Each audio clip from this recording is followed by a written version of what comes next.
ज्यादा काम करने वाले देशों में भारत कौन से नंबर पर? भारत के युवा कितना काम करने को तत्पर तैयार रहते हैं? किस देश में सबसे ज्यादा होता है काम? ज्यादा काम करने वाले देशों में सबसे ऊपर किसका नाम?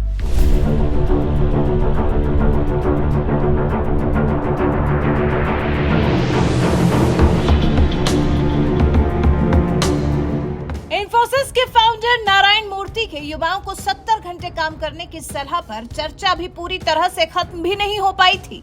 कितने में पता भी चल गया कि भारत में युवा कितने घंटे काम करते हैं। पता चल गया कि 70 घंटे काम करने के युवा कितने पास हैं।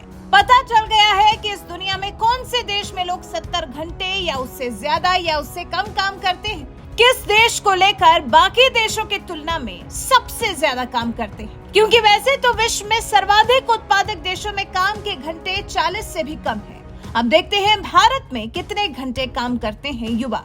इसी बीच में साल 2023 की विश्व की सर्वाधिक उत्पादक देशों की सूची जारी की गई है और चलिए देखते हैं इस सूची में भारत को कौन सी जगह मिली है।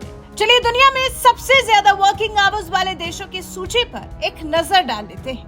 पहला यूएई 52.6 घंटे, दूसरा गाम्बिया 50.8 घंटे, तीसरा भूटान 50.7 घंटे, चौथा लेसोटो 49.8 घंटे, पांचवा कांगो 48.6 घंटे, छठा कतर 48 घंटे, सातवां भारत 47.7 घंटे, आठवां मॉरिटानिया 47.5 घंटे, नौवां लाइबेरिया 47.2 घंटे, 10वां बांग्लादेश 46.9 घंटे।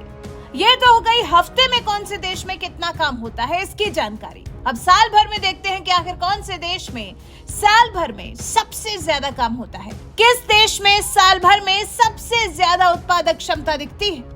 विश्व के सर्वाधिक उत्पादक क्षमता वाले शीर्ष 10 देश प्रति साल: Luxembourg 1473.3, Norway 1424.6, Ireland 1657.5, Singapore 2293.2, Switzerland 1528.7, Denmark 1371.6, Netherlands 1427, Iceland 1449.2, Germany 1340.9, Australia 1444.7।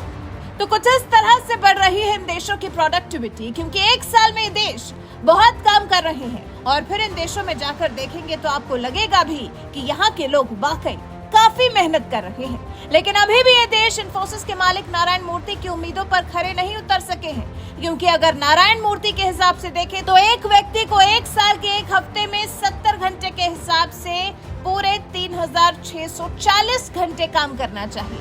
ऊपर लिस्ट पर नजर दौड़ा रहे हैं तो इसके आसपास भी कोई देश नजर नहीं आ रहा, क्योंकि दुनिया में ज्यादातर देशों का ऐसा मानना रहता है कि काम के घंटे जितने कम रहते हैं उतनी ही व्यक्ति की प्रोडक्टिविटी ज्यादा रहती है। एक व्यक्ति काम के घंटे बढ़ाकर अपनी उत्पादन क्षमता को नहीं बढ़ाता है, बल्कि कम काम के घंटे उसके अंदर एक स्फूर्ति बनाकर रखते हैं, जिससे कि वो जितनी देर काम कर रहा है मन लगाकर कर रहा है और समय पर काम खत्म कर रहा है। देखिए ना, दुनिया में टॉप प्रोडक्टिविटी वाले देशों में साल 2023 में लग्जमबर्ग टॉप पर है, जबकि नॉर्वे जैसा देश दूसरे नंबर पर और आयरलैंड जैसा देश तीसरे नंबर पर। यहाँ सप्ताह में काम के घंटे कम होते हैं, साथ ही सालाना सवैतनिक छुट्टी भी दी जाती है, जिससे काम के घंटे और भी कम हो जाते हैं। लग्जमबर्ग में सप्ताह में सिर्फ 5 दिन ही काम किया जाता है, जिसमें भी सिर्फ 8 घंटे की ही शिफ्ट होती है और 2 घंटे से ज्यादा ओवरटाइम की भी अनुमति नहीं दी जाती।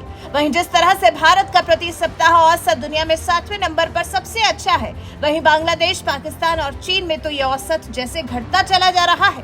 भारत में यह औसत 37.7 घंटे का था, बांग्लादेश में घटकर 46.9 घंटे प्रति सप्ताह हो गया, पाकिस्तान में और ज्यादा घटकर 46.7 घंटे हो गया और चीन में सिर्फ 46.1 घंटे काम करते हैं लोग।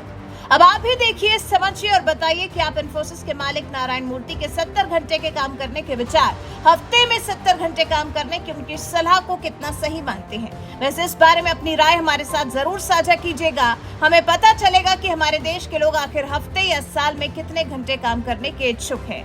वैसे अपने विचार हमारे साथ शेयर करने के साथ ही हमारे चैनल को सब्सक्राइब कर बेल आइकन दबाना भी मत भूलिएगा।